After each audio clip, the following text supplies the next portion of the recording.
Ahojte! Chcem vám predstaviť naše nové video, ktoré bude trošku, som ho povýšila na také iné niečo. Doteraz som len tvorila. A teraz vám chcem trošku odprezentovať, ako pracujeme s deťmi v našom centre v Debori v Trnave na Kopánkovej 47.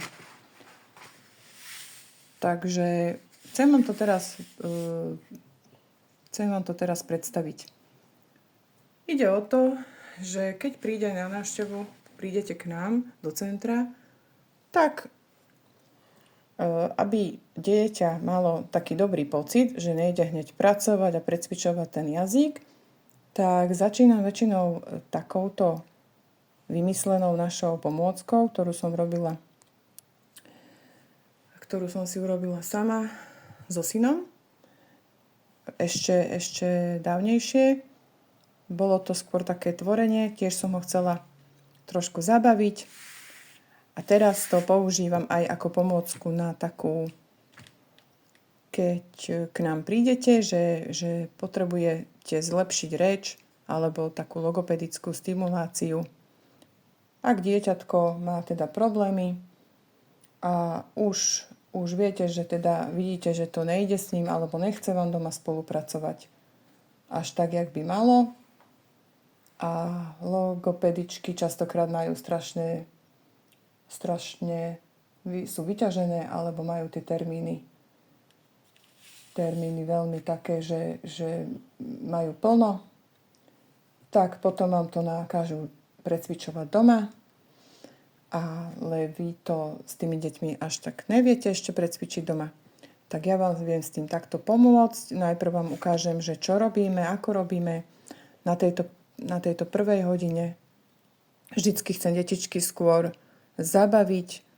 Veľa sa dá spraviť pokrok aj pri obyčajných farbách, číslach, lebo v každej farbe, alebo teda vo farbách celkovo je veľakrát písmenko L alebo hláska L a je R.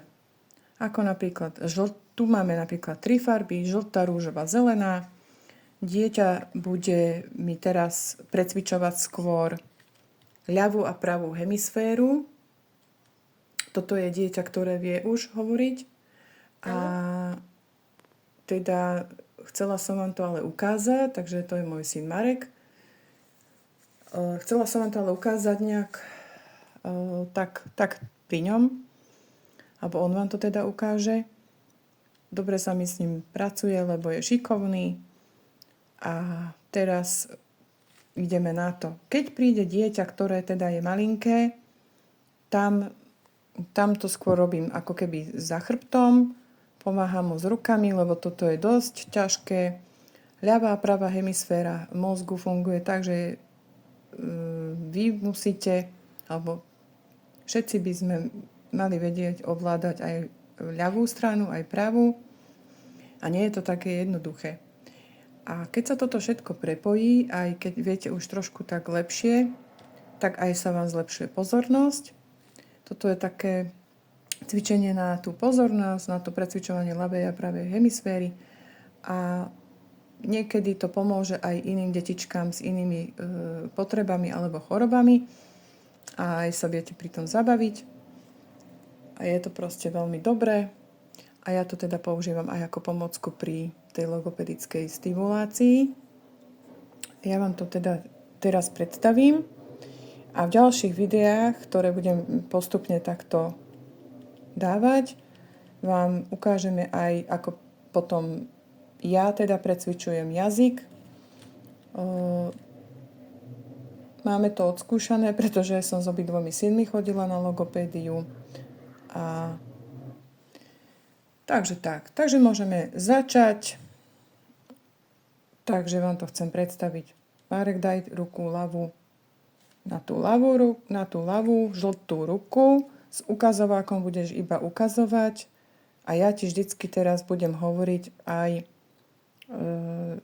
že kam máš prehodiť ľavú ruku a pravý ukazovák.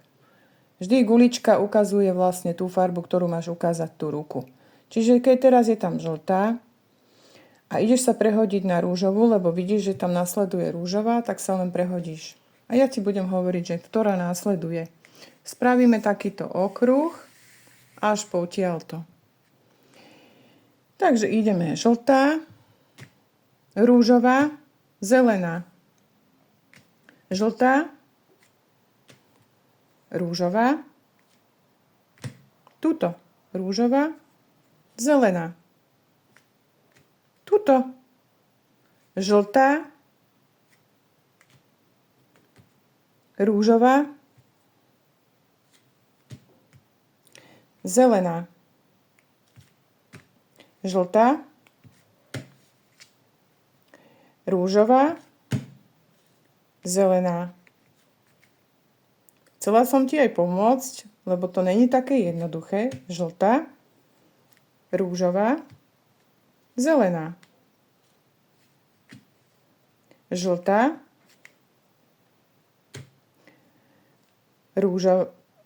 žltá, rúžová, rúžová, tak, zelená.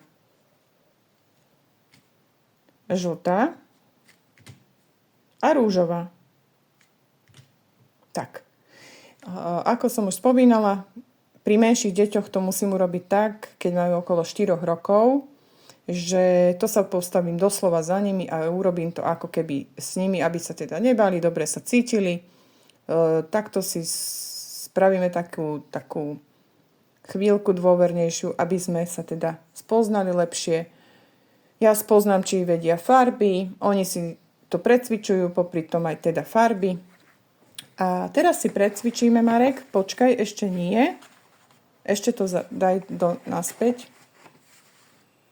Teraz si precvičíme. Iba chcem od teba, lebo niektoré detičky nevedia hovoriť teda dobre L, alebo R, alebo sikavky. Teraz vlastne není to úplne nacvičovanie nejakej tej stimulácie, ale je to dobré aj takouto formou, že iba si opakujeme na tomto krúžku žltom, budeš hovoriť la, na rúžovom le a li. A veľa detí hovorí namiesto l, v. A keď už je to také, že potrebuje konkrétnu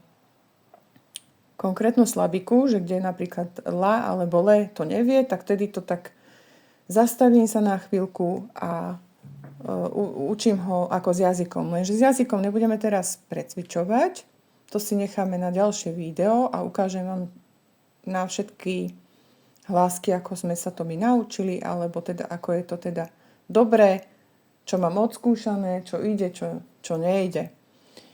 Takže teraz len takto jednoducho, že la, le, li.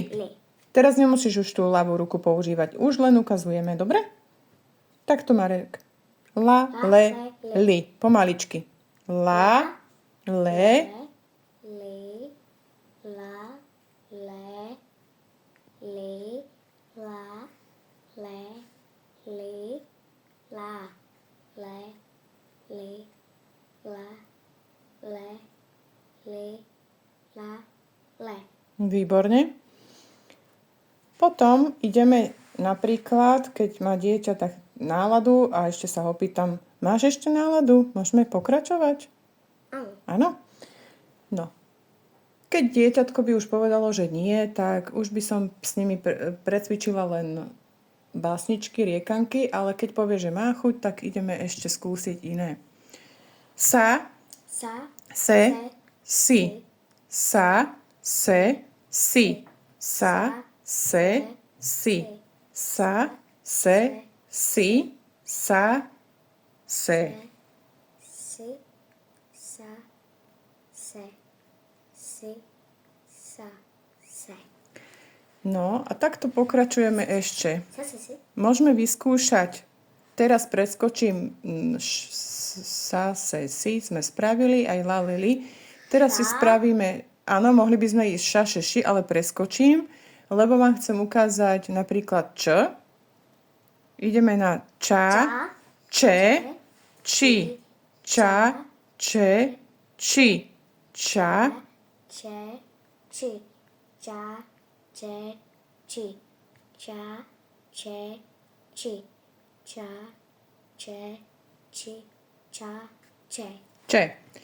Áno, niektorým deťom, keď nejde to č, čiže vždycky na rúžovej to urobíme viackrát po sebe, lebo išlo by ča, tak preto hovorím na rúžovej, lebo tu by bolo če, alebo na zelenej či. Skús, Marek, sa zamyslieť, ako by si urobil, keby si chcel vypluť niečo zo seba, aj slinku, alebo tfuj, takto.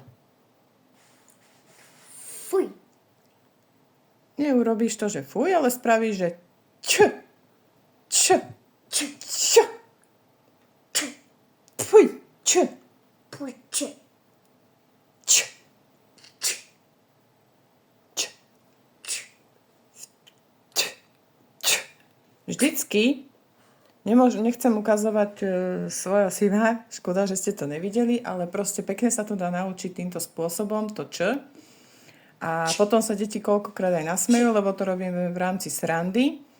Sa smejú, že teda ako keby sme pluli. Takže či. Či. Už len teraz tú konkrétnu slabiku. A takouto srandou, im sa to páči, takouto srandou prejdeme na či. No urob. Či. Všetky len rúžové teraz. Či. Pomenšie. Či.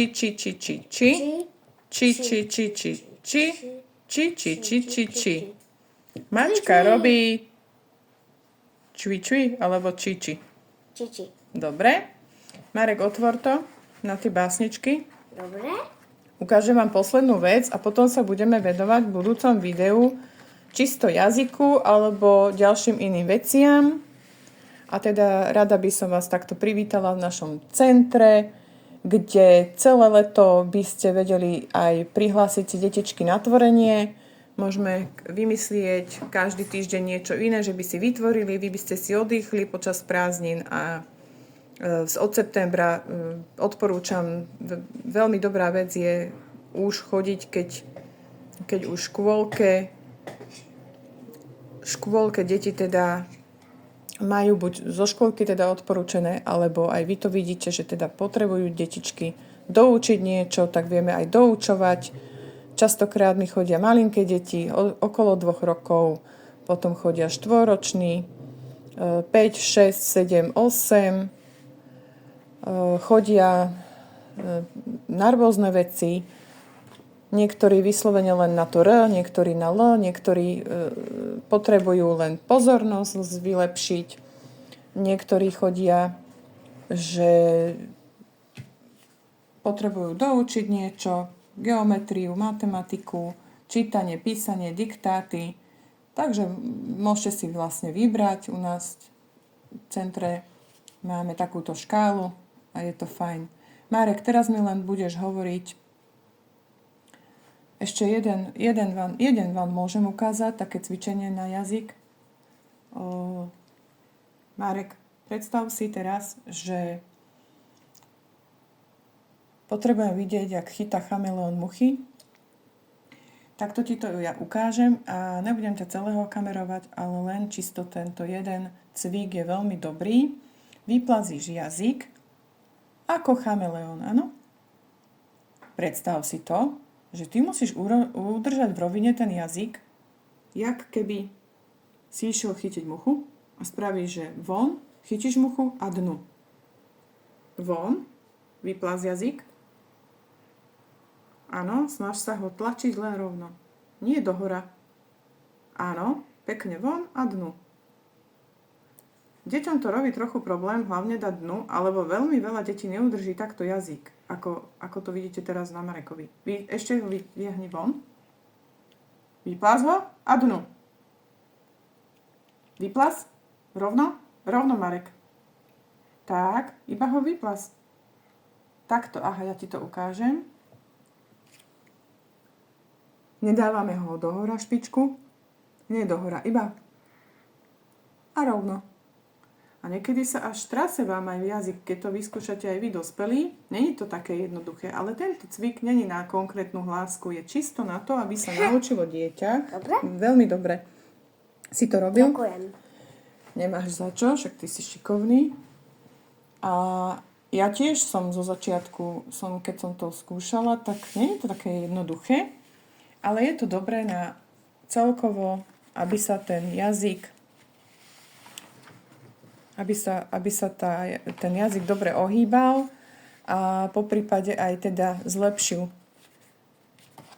A hovorím, není to na konkrétnu ani hlásku, ani nič, je to celkovo na všetky hlásky dobré, lebo keď budete mať zlepšený jazyk, budete vedieť lepšie a rýchlejšie rozprávať. Ešte si precvičíme básničky, Marek. Môžeš to prosím ťa ešte raz otvoriť? Áno, iba som to chcela To si- zrovnať. No, tak teraz to To tak. bolo až také skavedé. Dobre, tichučko teraz precvičíme. Tak ma dobre počúvaj. Mňauka, mačka malá, Mňauka, mačka malá, mamka mliečko dala. mamka mliečko dala. Mliečko mňam, Mliečko mňam, mliečko dám, mliečko dám, mačičku ja rada mám. mačičku ja rada mám. Rada mám. Rada mám. Tak takáto je tá pomôcka. Také to sú. Teraz skúsime ešte niečo. Už to nebude dlho, Marek, trvať. Vydrž. Dobre, vydržím ešte. Ešte pár minút vydržím. Nejakých. Pár minút. Takže poď, ideme. Otočíme to. Letí lietadlo. No, Letí, Opakuj. letí lietadlo. nahlas, aby bolo počuť. Letí lietadlo. Pozor, aby nespadlo. Pozor, aby nespadlo. Nespadlo. Nespadlo. La la la, La la la. lo lo lo. La la la. Slnko von nás vylákalo. Slnko von nás vylákalo. Trnka brnka, Trnká brnká. mrzne trne. Mrzne trne. V nore V nore. malý Malý chrček chrček. trpne. Trpne. Trnkám brnkám Trnkám brnkám. na brnkačku. Na brnkačku. Rozbijem si svoju hračku. hračku. No, ale Mareček by si nikdy nerozbil, lebo si hračky veľmi váži, ani vy si nerozbíjajte. To je len taká riekanka, aby sa dobre rímovala. Áno. Ďakujem vám a rada vás uvidím v našom centre v Debori v Trnave na Kopánkovej 47. A dovidenia. Majte sa dobre. A všetko dobré. Nech sa vám darí. Ďakujeme, ahojte.